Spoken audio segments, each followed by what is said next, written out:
Okey. 5 hari bulan lalu adalah Hari Alam Sekitar. Banyak kerajaan. Pada hari ini, macam mana tarikh 8 Jun setiap tahun juga disambut sambutan Hari Laut Sedunia. Hari Laut Sedunia. Okey, Cop. Hari Laut Sedunia itu pada 8 hari bulan 8 kan? hari bulan. 8 hari bulan Jun. Dan hari ini sebenarnya ialah Hari World Against Child Labour. Hari ini. Ini bagus ni. Banyak kerajaan bulan Jun. Yang diletakkan di bawah PBB lah, UN kan, yang mengisytiharkan tarikh hari ini. Tapi pada 8 Jun yang lalu ialah Hari Laut. Sambutan Hari Laut Sedunia ataupun World Oceans Week 2015 ataupun WOW. Kita singkatkannya WOW.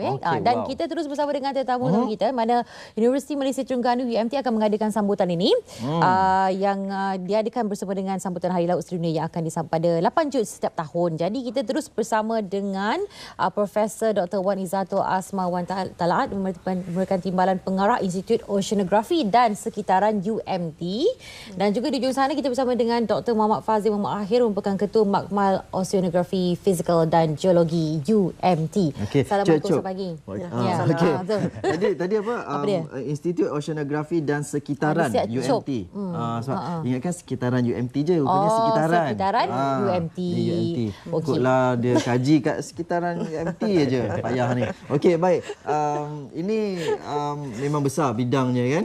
Dan UMT ni memang sangat sesuai sekali lah sebab dekat dengan laut dan sampailah ke tasik di Terengganu pun dikaji juga di universiti ini.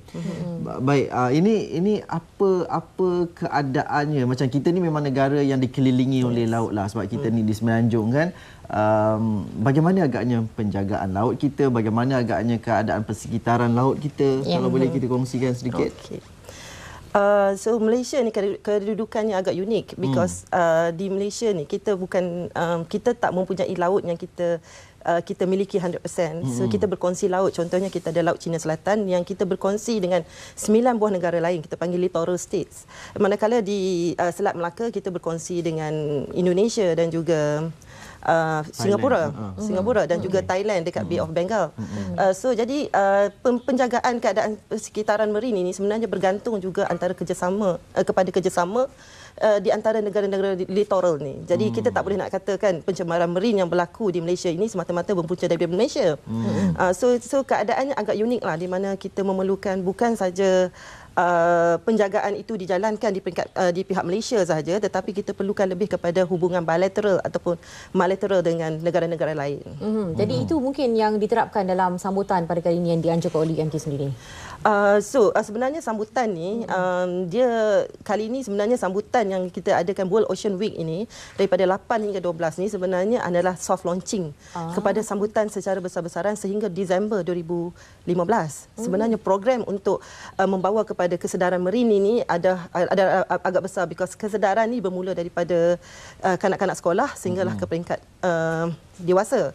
Jadi kita merasakan bahawa seminggu itu tak mencukupi, lebih kepada soft launching, dan kita ada pelbagai aktiviti sebenarnya, dan antara yang terlibat sebab bila melibatkan bilateral dan multilateral ini, salah satu program yang kita nak adakan ialah legal expert meeting on marine biodiversity. So di sini akan melibatkan 43 negara Asia dan Afrika dengan kerjasama Asian African Legal Consultative Organisation yang akan diadakan di kampus UMT. So UMT akan menjadi host. So ini kita akan bercakap tentang bagaimana kooperasi itu akan diadakan. Dan Malaysia ni conference antarabangsa satu legal expert meeting. So kita ada hakim daripada International Tribunal of Law of the Sea. So kita ada International Law Commission punya member akan datang. So ini kita akan nak membawa kepada Malaysia bagaimana isu itu nak diterapkan, dan ini juga sesuai kerana tahun ini Malaysia menjadi pengurusi kepada ASEAN dan kebanyakan negara-negara kebanyakan negara-negara yang littoral kepada Malaysia dalam South China Sea kecuali China adalah negara-negara ASEAN. Dan sekarang ni fokus UMT, walaupun kita melihat kepada keseluruhan laut yang ada di Laut Cina Selatan, Laut Sulu, Laut Selat Melaka, tetapi kajian INOS particularly pada masa ini ialah lebih kepada Laut Cina Selatan. Okey. Kita nak tanya pada Dr. Fazil. Kita nak tanya Dr. Muhammad Fazil berkenaan dengan apa peranan ataupun apa bidang kajian yang dibuat oleh Dr. Fazil sendiri. Saya bidang bidang saya adalah oceanography fizikal. Bila sebut pasal fizikal ni, dia berkait dengan arus, ombak, keadaan lautan yang kita boleh nampak secara fizikal. Ya, Dr. Muhammad Fazil bukan asing bagi kita di RTM, yang saya menjadi tamu juga untuk program-program perbincangan kita yang berkaitan dengan oceanography ini. Tapi walaupun berbalik bertentang program WOW ini, apa sebenarnya tema yang diangkat pada kali ini dan aktiviti-aktiviti yang akan dilangsungkan? Pada tahun ni dia setiap tahun tema berbeza. Tahun ni temanya adalah Healthy Ocean, Healthy Planet. Secara realiti lah, kita ni dalam kehidupan kita dekat atas muka bumi ni, kita sangat jauh dengan lautan sebenarnya. Kalau saya tanya Zul dengan Hani, berapa kali pergi laut setahun? Saya tak suka laut. Tak suka laut? Saya boleh tahan, suka laut Panas, juga. kan? Kami ni, pejabat kami ni buka tingkap nampak laut. Tapi itu pun nak tunjuk kita tak dekat sangat dengan laut. Maksudnya kita masih lagi jauh dengan lautan yang sebenar. Tapi kita kat pantai dalam. Kita kat kawasan pantai dalam. Tapi itu realitinya. Kita sangat jauh. Bila kita jauh dengan sesuatu ni, kita tak nampak kepentingan. Betul. Sedangkan laut ni, kita tengok tadi cuaca, ramalan cuaca. Cuaca di atas muka bumi ni, di atas dunia ni, sebahagian besar ditentukan oleh laut sendiri. Isu climate change, isu pemanasan global, semua dipengaruhi oleh laut. Penambahan suhu di atas muka bumi ni, 90% peningkatan suhu tu berlaku di laut. Itu satu contoh. Saya ambil contoh yang lain, isu kita makan hari-hari, kita makan ikan, makan udang, makan sotong, semua datang daripada laut. Sumber ekonomi kita yang paling besar, gas, petroleum, semua datang daripada laut.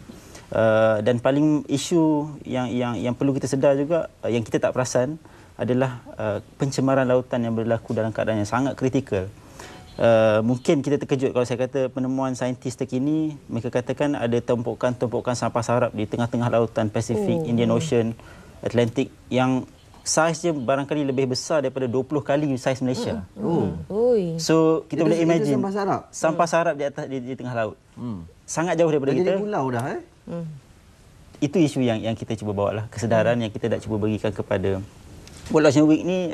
Niat kita nak bagi kesedaran pada orang awam. Kami sebagai saintis buat kajian, tak bolehlah duduk kajian tu atas meja je, kan dalam journal paper saja, tapi kita nak beri kesedaran pada masyarakat, pada pelajar-pelajar sekolah. Sebab tu kita sediakan pelbagai bentuk program untuk mendekatkan manusia, sebab kita ni lah antara salah satu penyelesaian. Maka kita nak bagi kesedaran supaya penyelesaian tu boleh digarapkan oleh masyarakat. Selagi mana tak ada kesedaran, tak ada ilmu yang boleh kita kongsi, maka susah masyarakat nak nampak apa pentingnya laut pada kehidupan kita. Okey. Jadi tema pada tahun ini berkaitan dengan kepentingan laut itu sendiri dalam kehidupan kita. Banyak sebenarnya tindak tanduk kita sebagai manusia ni yang sebenarnya boleh jadi pulau macam tu dah. Itulah dah.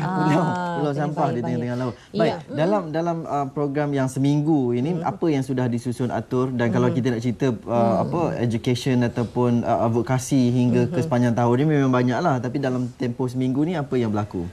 Dalam tempoh seminggu ni kita mulakan dengan pada 8 hari bulan tempoh hari.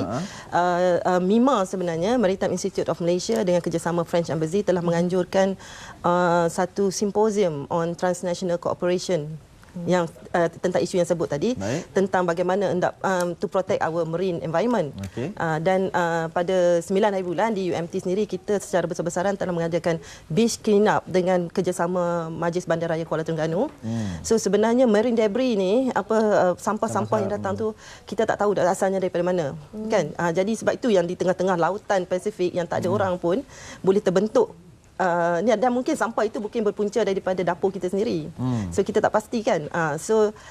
That's why transnational cooperation itu sangat penting, and then beach clean up sangat penting. Tapi masalahnya, takkanlah kita nak buat everyday beach clean up. So it comes back to pada awareness. Dan di UMT pula, kita di bawah Sea Turtle Research Unit, di bawah INOS sendiri, kita ada menyediakan tentang program kesedaran marine dengan kerjasama Laguna Beach Resort. Dan program itu sentiasa berlangsung, dan pada minggu ini dia agak special kerana berkaitan dengan World Ocean Week. Baik, menarik itu. Dan orang ramai boleh sertai jugalah. Boleh. Kalau ada di Laguna Beach Resort di Pulau Redang memang boleh. Dan pada semalam baru berakhir ritma selaman terumbu karang di Pulau Bidung selama 24 jam. Kenapa 24 jam? Sebab 24 jam pada waktu pagi keadaan kehidupan ekologi marin pada waktu subuh contohnya, keadaannya berbeza. Pada waktu tengah hari, keadaannya berbeza. Kehidupan marin yang lain yang keluar. Dan malamnya berbeza. That's why dipanggil ritma selaman 24 jam. Yeah. Baik, secara ringkas Doktor, nak mewar-warkan kepada orang ramai untuk datang untuk memeriahkan lagi. Sebenarnya kita sediakan banyak aktiviti dan program. Saya ambil sikit je contoh. Baru-baru ni kita bersama dengan pelajar kita pergi ke sebuah sekolah rendah di Kuala Terengganu. Kita beri pembentangan dan juga aktiviti nak sedarkan simple saja. Kita kata kat adik-adik ni, kita kata sampah yang kita buang dekat sekolah ni, satu sampah ni ada kebarangkalian dia akan turun ke longkang, pergi ke sungai, in the end dia pergi ke laut. Dan ada kebarangkalian penyu akan makan sampah tu dan penyu ni akan mati. So kita boleh, walaupun dengan tindakan yang kecil tu, dia boleh memberi efek pada ekosistem. Dan kita nampak adik-adik dan anak-anak di sekolah ni sangat terkesan sebab dia tak nampak bahawa ada something yang boleh dia buat tu boleh menyebabkan kerosakan pada alam sekitar. So bentuk kesedaran ini yang kita nak bawa, dan kita harapkan aktiviti yang kita sediakan dapat beri pendedahan kepada masyarakat, kepada pelajar sekolah, pelajar universiti. Mudah tapi boleh diingati oleh anak-anak muda ni supaya jagalah alam sekitar kita, khususnya laut. Okey. Kita ucapkan banyak terima kasih kepada Prof Dr. Wan Izzatul Asma dan juga Dr. Muhammad Fazil bersama dengan kita pagi ini berkongsi tentang Hari Lautan Sedunia 2015. Pakar selam. Ya.